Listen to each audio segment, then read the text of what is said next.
أنا في كتاب شهادتي، والحتة دي لازم تتقري بدقة شديدة، شفت الرئيس بيتكلم أكتر من مرة معايا.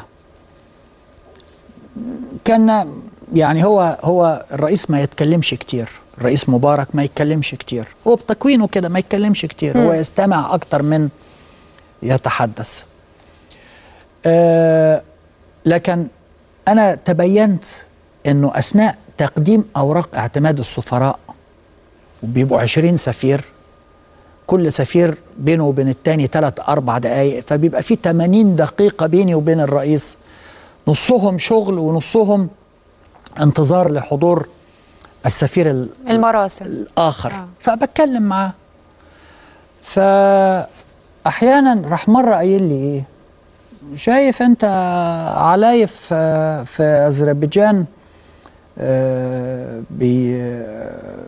هياخد السلطة من أبوه عيان خالص. الرئيس بشار ده معرفش أداؤه إزاي كده، والفرق بينه وبين والده فارق كبير، وبيقولوا عليا ان انا هجيب ابني. راح قايل لي ايه، قايل لي هو انا مجنون؟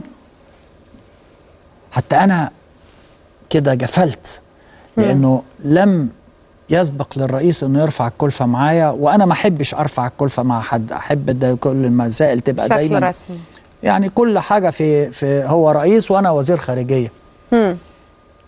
فقال لي هو انا مجنون اجيب ابني كررها مرتين في السجن ده؟ فطبعا هو كان رافض، يعني شايف ان الحكم مرة تانية قلت له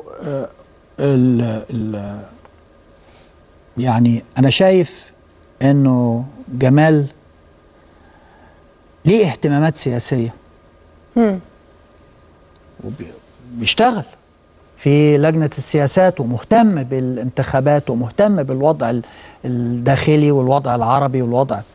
فما تشوفش سيادة الرئيس، وأنا كاتبها في الكتاب، إنه تجربه في مجلس الشعب، ياخد حقيبة في مجلس، ياخد عضوية مجلس الشعب، نائب ينتخب عن مصر الجديدة. فقال لي وبحدة، ايه الكلام ده؟ هو انا ارضى احطه في الوضع ده؟ دول يقطعوه. معنى ده ان الرئيس مبارك كان رافض، يقدر ان هناك اخطار شديدة جدا يمكن ان تلحق بهذا الشاب.